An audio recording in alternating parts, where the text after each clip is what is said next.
Picture yourself in the stillness of night, your body wrapped in the warmth of a blanket, as the world outside fades into a hush. Let us take a journey not into fairy tales, but into a past frozen in time, where military glory and human suffering walked hand in hand. Tonight, we explore the life of a soldier in one of history's most grueling military campaigns, Napoleon's invasion of Russia. Not from the pages of a textbook, but through the frostbitten breath of an ordinary man, the chafing of threadbare boots and the constant pang of hunger. But our journey does not end there. We will also peer into the personal world of the emperor himself, Napoleon Bonaparte. A man admired and feared, who shaped Europe through ambition and sheer will. Then we wander into the tales half-whispered of treasure lost, and theories that persist to this day. Could Napoleon's gold still be buried somewhere in the East? And finally, we will step into the grand tents of his generals, where comfort and luxury sharply contrast the misery of those who marched beneath them. Take a slow breath. Close your eyes if you like, and let us begin. A soldier's days in the Russian snow. Imagine waking up in darkness, the faint glow of stars reflecting off an endless sheet of snow. The air is so cold that your lungs sting with every breath. There is no bed, just the frozen ground beneath a coarse cloak and a nightmare that never ends. You are a soldier in Napoleon's grand ones, a proud force, now trudging across the merciless Russian expanse. Your boots have been wet since last night, and they'll stay that way all day. There's no wood for fire. Rations, if you're lucky, might be a hunk of hard bread or salted meat frozen solid as stone. Today, you will march. Not a few steps, but tens of kilometers knee-deep in snow. Every step is a battle. Your joints are stiff. Some of your comrades have already lost fingers to frostbite. Others have simply sat down and never stood up again. The journey continues. The voice of your commander is a distant echo now, no longer inspiring. Occasionally, wild dogs follow the column, hoping for scraps. Or more grimly, the bodies left behind. Night comes faster than you expect. There are no tents, no warmth. Only bodies leaning against each other, trying to survive. In the distance, the wind howls like a chorus of distant screams. And tomorrow, it'll be the same. And the day after, too. This was the rhythm of their lives without wonder, without grand hope. Just the will to survive from one day to the next. Napoleon, between God and micromanager, picture him standing atop a gentle rise, his long coat swaying in the autumn wind. In the distance, lines of troops wait for his word. Behind him, a map marked with inked circles, and in his mind plans mapped out down to the final second. Napoleon Bonaparte was not just a general. He was a puzzle of contradictions. On one hand, a military genius, a leader who carved victory after victory across Europe. On the other, an obsessive perfectionist, attentive to the smallest of details, from the size of a button to how precisely soldiers lined up in parade. He rose early, before sunrise. He needed little sleep often, just 3 hours. His mornings were filled with intelligence reports, corrected maps, or re-editing official letters in his signature dark blue ink. He oversaw everything. Even the way soup was served in the camp could draw his sharp displeasure. He believed battlefield order began with personal order. Even amid the freezing Russian campaign, his boots were polished and his medals gleamed.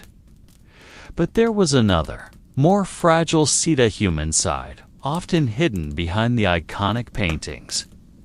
Napoleon would sometimes fall into silence, staring at the fire, his fingers quietly rubbing a small pendant around his neck, a gift from Josephine, the woman he loved but had to leave behind. His memory was legendary. He recalled the names of officers, the origin towns of regiments, even the number of cannons lost in the last skirmish. It earned him respect, but also fear. Some around him whispered that he was half god, half ghost, always present, yet rarely fully seen. His decisions were swift, at times baffling, and often felt divine. But when he walked alone at night, accompanied only by his shadow and the weight of Europe on his shoulders, he seemed small, just a man too far from home, too deep in his own ambition. Napoleon's lost treasure and theories around it. Imagine yourself wandering through a dense pine forest somewhere in eastern Poland. The air is cold and a mist hugs the earth, creating a hushed, damp stillness. Beneath the thick underbrush, hidden allegedly lie oak chests bound with iron, buried deep in the soil. Legend holds that inside are gold, gems, and secret documents once belonging to Napoleon, left behind in a desperate retreat from Russia. As with any legend that lives too long, the story has many versions, but the core remains. During the disastrous retreat of 1812, Napoleon, forced to flee with a shattered army, starved and frozen, ordered part of his military treasure to be abandoned. One source of the tale stems from the diaries of officers and civilian rumors. One account claims that near the Berezina River, Napoleon commanded his generals to sink hundreds of treasure chests beneath the frozen river. The chests, they say, were made of wrought iron, heavy and tightly sealed. Inside, gold medals, classified letters, even personal belongings of the emperor. Another version suggests the treasure was hauled through Lithuania and hidden in the ruins of an ancient monastery. Locals swore they saw torchlight in the night and heard the groan of heavy carts pass through their snowbound village. Then nothing. Silence ever since. And so, treasure hunters came. Since the 1800s, adventurers and amateur archaeologists have dug along the path of the French retreat. Some claim to have found coins, bronze medals, or even officer coat buttons. But no confirmed treasure chest has ever surfaced. Does that mean the treasure is a myth? Oh, or is it still there? Asleep beneath a frost-bitten earth? Waiting? Interestingly, many historians believe that if the treasure exists, its true value lies not in gold, but in what it might reveal: military strategies, confidential letters, or even evidence of diplomatic dealings never documented in official histories. Like all historical mysteries, the puzzle remains, unsolved, unconfirmed, but in the silence of the night. As the cold winter wind sighs through ancient trees, imagine. Perhaps, far beneath your feet, Napoleon still guards his final secret. The generals and their lives in lavish tents, while most soldiers slept huddled together beneath worn canvas or even directly on the frozen ground. There existed another world, not far away a world quieter, warmer. Picture a grand tent, so large it nearly resembles a chamber in a small palace. Its canvas is thicker, lined with leather on the inside to block out the biting Russian wind. Inside, large candles flicker in bronze holders, casting soft pools of golden light. In the corner, a table draped in linen bears fine ceramic plates and bottles of Bordeaux wine brought from afar. This was the world of Napoleon's generals. They were not without suffering, of course. They too felt the grip of the cold and the pressure of war. But compared to the common soldiers, they lived within a cocoon of comfort that stood in stark contrast. Each general had his own attendants, sometimes 2 or 3. There were cooks, grooms, private clerks. Their beds were no longer bundles of damp straw, but mattresses brought from France, wrapped in thick woolen sheets. Some even had goose-down pillows.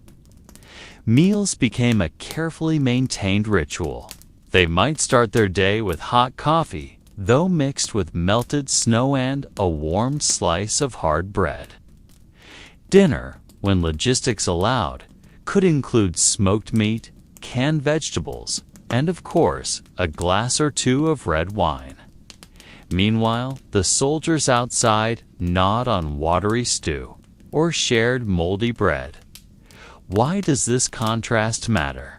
Because it reveals the hierarchy of military power in that era. Generals didn't just command, they embodied the authority, and at times, the moral contradiction of the campaign.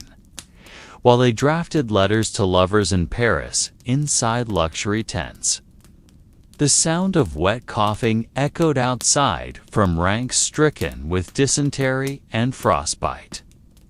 Some generals were even flamboyant. General Murat, for instance, was known for his extravagant fashion high boots, velvet coats in vivid colors, and a feathered hat. Amid snow and mud, he looked like he had stepped out of a theater play. Yet beneath all this display, they too lived with death. They recorded it, spoke of it, and felt it daily. In their journals, we read of fear, exhaustion, and guilt slowly taking root. Luxury on the surface, unraveling within. And when night fell, and the winds circled their lavish tents, even the generals knew. No coat, no wine, no soft bed could truly keep them safe from the approaching shadow of war. And now, we slowly return from the snowy marches, from the dim candlelit tents, from nights that felt endlessly long. History is often framed around grand figures and decisive victories, but in the silence lie the smaller truths of soaked boots that never dried, of stomachs that never quite filled, of thousands of footsteps across foreign ground that no historian ever recorded. In the stillness of night, soldiers slept on frozen earth, cloaked in garments too thin for warmth. In lavish tents, generals penned letters home, their hands trembling from cold and strain. And far away in Paris, Napoleon dreamed of power, while Europe groaned beneath the snow. What we take from this journey isn't simply triumph or defeat, but humanity in all its needs and limits. They were hungry, frightened, hopeful, just like us, just like you. And as you lie in bed tonight, warm beneath your sheets, perhaps one gentle thought will pass through. How comfortable life is now, how quiet the evening, and how far you are from the snowy camp of 1812. Let the voices of the past fade gently. Let the heavy boots go silent. Let the biting wind soften into a whisper, guiding you into sleep. Thank you for listening. Until our next journey through time.